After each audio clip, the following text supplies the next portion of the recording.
Edwards steps back, three-pointer, puts it in. Anthony Edwards drills the huge three.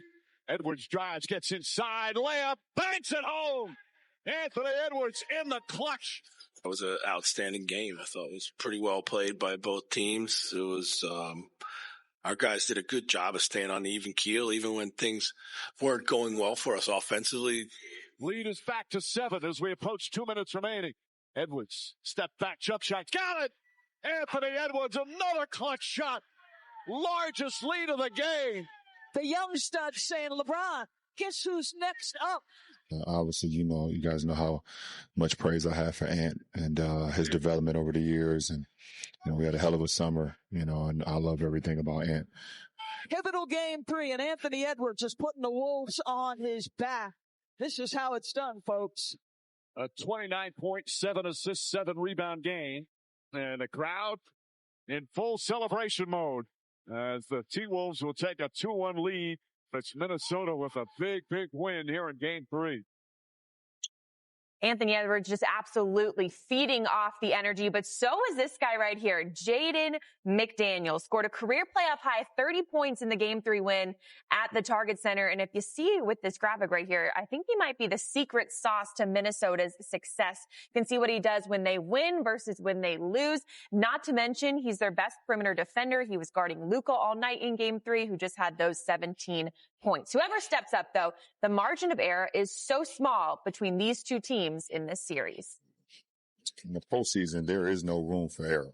Obviously, you're not going to play a perfect game, but the more that you make mistakes on top of mistakes on top of mistakes, things that can be controlled, then it's not going to give you an opportunity to be in the best possible chance to win. They won the possession battle. It's hard to win anytime you give up, double-digit more opportunities to score. You mentioned Ant. What did you see from him in terms of how he attacked your guys' defense? We don't have, quote unquote rim protection, and so if you give up blow-bys, we're gonna give up something. We're gonna give up a three, or we're gonna give up a shot from him at the rim. We just all need to be better. We got to rebound better. We got to screen better. We got to play with more force. When we've been really, really good, Jax has played extremely well for us. Would you consider just playing small full time? Is that something that you can look at here? We'll look at everything, but still believe in Jackson. Maybe some decisions to be made as we continue on in this series. But first, let's just talk about Minnesota. They obviously had a really great Game 3, and you saw not just Anthony Edwards doing what he does, but Jaden McDaniels. Looking back to that graphic when we just came on the air, I mean, is he the secret weapon when it comes to if Minnesota wins or loses? I mean, obviously you need to have Ant-Man doing his thing, but Jaden, with what he does defensively as well, how important is he to this team?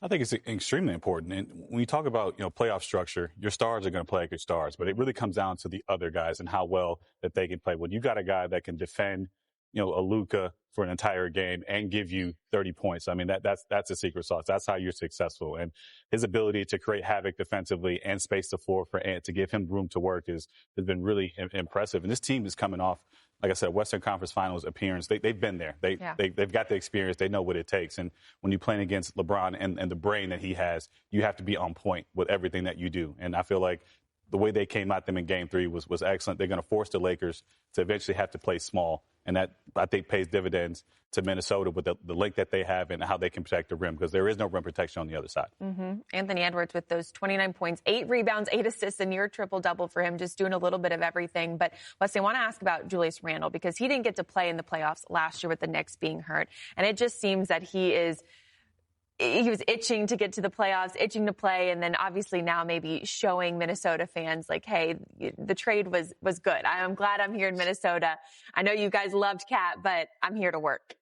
He's really starting to understand and get comfortable. You can see as the season got on or went along after he came back from injury, how he could fill in his role and come into his own, not necessarily be the player that he was in New York, where he's going to have the ball all the time. But there's plenty of times when he does have it, where he has to initiate offense. I think once anybody gets more comfortable, more settled in their environment, they'll be able to see how they can attack and how they can, interject themselves in this. And I think that's what he's doing right now. And it helps when you're playing against your old team. I never played against my old team in the playoffs, but I would imagine I would have a lot of something Yeah. And so, I mean, he's playing that way. He's taking on that leadership role as being a guy that's been in the league longer. So, I mean, it's good to see. 20-plus points for Julius Randle in each of the first 3 games. So he is definitely impacting what Minnesota does. But so is this man right there, as he has done for the last how many decades, you guys? This is LeBron James, 38 points on Friday. I mean, most points by a 40-plus-year-old in a playoff game. He just does not slow down, doesn't show any signs of age or wear and tear. I mean, LeBron just doing LeBron things. And obviously with Luka, he was battling a stomach illness. He only had those 17 points. You needed him to step up like this. Do you guys just still get so impressed by what this man is able to do? I mean, it's still shocking at his age, but like I said, it's more about how his mind works more than his body. Obviously, still doesn't have the athleticism he once had early in his career, but still can get to his spots, picks his spots beautifully, understanding Luka is a little bit down. I'm going to have to pick up the scoring load, understanding where to attack. And the playoffs is all about basketball IQ. Everybody knows everybody's plays. So how can I break down? How can I see what the defense is doing? How can I get the best possible shot? And there's nobody better at that than LeBron in the game, really breaking down a defense. I mean, he is a coach on the floor and understanding where to structure offense. They just got to get more offense. They're really struggling on the offensive end. Luka had 30-plus points in the first 2 games, and then obviously LeBron going off in that 3rd game. Will there be one where we see both of them with 30-plus points, or is it going to be defensively for Minnesota, pick your poison, and we'll try and really guard one so that the other one can do a little bit? I think that they could do it. I mean, obviously you got a lot of defenders in Minnesota, and they're going to make it tough. I mean, that's the last thing you want is to have Luka going and Bron going. But to me, the way that they both play, they can. The way Luka defensive rebounds allows Bron to get out in transition, and the way Luka can attack switches. I think being under the weather definitely impacted him, but I expect Luka to come back and be who we expect him to be. He's going to find his matchups and make plays. Absolutely. That one has been so good for these first 3 games. Excited to see how it goes in game 4. Now we got this one. Jason Tatum scored 36 points in his return game from a wrist injury, which kept him out of game 2. Wasn't enough, though. The Magic got their first win of the series. So who's going to take advantage in Orlando tonight?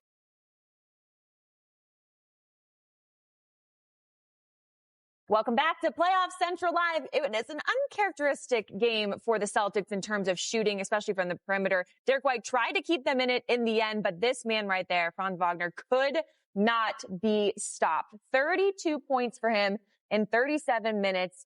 He was 7 of 12 from the free throw line, did a little bit of everything in terms of rebounding, assisting. And this is so interesting, you guys. The Celtics obviously have been phenomenal all regular season. And I mean, even going into the playoffs, the first 2 games, but there is something about Orlando. Maybe it's the ocean. Maybe it's the sunshine in Florida. I don't know what it is, but they cannot win in Orlando. They lost the 2 regular season games that they played in that building. And then they've lost this last one. And now, of course, they're playing again today. So it's just such an interesting thing why Orlando has their number called. But 3 flagrant fouls in the series so far. Orlando playing super aggressive in this one. What did you see them do to try to muck it up? I mean, just borderline fouling. That's what it is, borderline fouling and fouling. And some of it they call it, of course. Some of it they don't, and that's how it's going to be. We have to accept the reality, and also we can use that, it's not that there's only one way. It's both ways, so, it's just how the game is right now. It is a pretty big difference, from regular seasons. You have to make that adjustment as a player and not expect anything.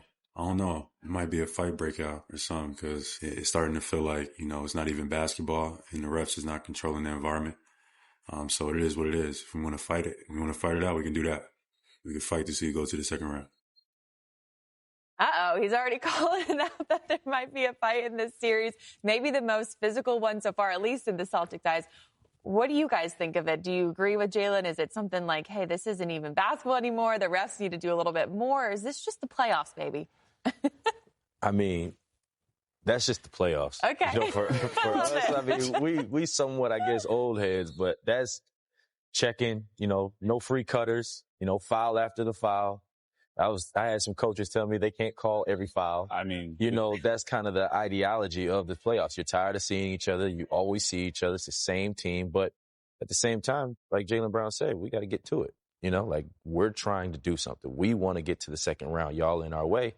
And if that's what it comes to, that's what it comes to. I mean, you don't condone violence or fighting, but I mean, it's like it's a physical game. There's emotions in the game. I think it's strategic by Orlando. 100%. You talk about them not winning Orlando. Like, they understand that you cannot call a foul every time down on the floor. They're only going to call a certain foul, so you continue. And you want these guys to start whining and complaining, and now they're in their heads about it. So, you give that part of it to Orlando. But, yeah, you look at Boston and how their team is. They could afford to lose a couple guys, through a confrontation and still be, they got 7 starters out there basically. Mm-hmm. So if they choose to go that route, I think that benefits Boston. But it's definitely strategic on Orlando's part to play physical, to foul them as much as possible, and to get underneath their skin. And they're doing a very good job of that. And it worked in the regular season, so they're like, let's just keep it rolling in the playoffs, having to get that one. But when in doubt, when it comes to Orlando, I mean, give the ball to Paolo Banchero or Franz Wagner. Let them go to work. That's what happened in Game 3. The two of them combined for 61 of the team's 95 total points. How impressed have you guys been with that duo, especially in this playoff series? Really impressed. I mean, the way that they're structured as a defensive team that likes to get out and transition on their stops. And, they kind of struggle from the three-point land. If they make three-point shots, it's going to really increase their chance to win the game. But when you got 2 star players that can create their own shot, can get downhill, can force the matchup, you're in a great spot. And especially the way they defend on top of that, it puts them in a spot. And we know Boston is a three-point shooting team. If those three-point shots aren't going down at a high clip, then they have to change something up. And defensively, they got to get active. But right now, Orlando, with those 2 guys and the switches that they can get, they're playing at a high clip. Let's see if Boston can finally win one in Orlando. They've got another one for Game 4 here tonight. And then one guy who is absolutely feeling it from the perimeter, Gary Trent Jr. The last game of the night, we've got Indiana in Milwaukee. The Bucks have a chance to even the series with a win tonight, but you can see the biggest difference in the loss for the Pacers in Game 3. The offense that they were able to generate in the first 2 games versus in Game 3. And I don't know if it was more so the Bucks and their defending, or if it was more so just guys kind of getting their offensive rhythm, and that obviously helped with the flow of the game as well. What did you guys see in that Game 3? I mean, obviously, we've seen so many good things offensively from the Pacers all regular season long and into the first 2 games, but things just looked a little bit different. They didn't look as sharp in Game 3. Well, anytime you go on the road, it's a little bit different. Role players play better at home. Mm-hmm. Stars play better on the road. But obviously with the offense that we both played in Rick's system, it's going to be a spread out type offense, multiple ball handlers, guys moving.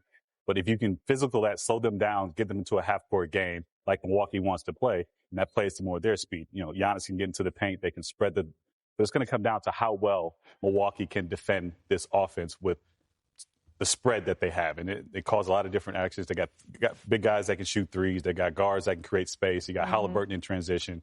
So they want to play an up-tempo type of game. If you can slow that down just a little bit, play into the low hundreds, that speaks more to Milwaukee's pace. And Wes, for the Bucks, obviously Gary Trent Jr. had the game of his life with the 37 points, 9 of 12 from the perimeter. But Damian Lillard, I mean, he's just come back from that injury. He's probably trying to get into rhythm a little bit. Do we need to see him do Dame time for the Bucks to try and even up the series? Absolutely. I mean, that's what they brought him over here for. You need Dame time. That's what he is. He's a high-level scorer, high-level player, and he's just a matchup problem. When he's on the court, it changes the way defenses can guard. They change the way they can guard Giannis. He opens up free looks for everybody else, like Gary Trent Jr. So you can see that he's working himself back into the fold of everything, but I like the way that he's doing. He's not making shots at the clip that we are accustomed to seeing him do it, but he's competing more on the defensive side of the ball. Yeah. He's taking on the challenges of, the confrontations. He's blocking shots. He's doing stuff like that. He's trying to get to the basket, get fouled, being aggressive, not just trying to force my rhythm. I mean, and to me, that's pretty impressive. And along with the amount of minutes that he's playing after the time he's missed. It's hard, I'm sure, just to go from being injured to ramping up to a playoff type of game. So that can't be easy. And then for Indiana, I just want to ask about Pascal Siakam because, what an addition to the team for the Pacers. Devin, how impressed have you been with him and what he's been able to do, especially in this playoff series? I mean, he's exactly what they needed. Yeah. A two-way player, can score 3 different ways, gets out in transition. His spot-up game is solid. I mean, he does everything for this team and kind of replace what Paul George used to be for this Indiana Pacer team. And like I said, he's the reason why they've had so much success. He fits into the system that Rick wants to play. He's an invaluable player. All right, real quick, do you got Knicks or Pistons, Game 4? I got Pistons. Okay, Devin. Pistons. All right, let's do it. It's the first game on this jam-packed Sunday. Pistons hosting the Knicks. Be sure to join us right after this one for all your post-game press conference coverage right here on NBA TV. For Ashley Shamdi, for Wesley Matthews, for Devin Harris, we will see you after the game.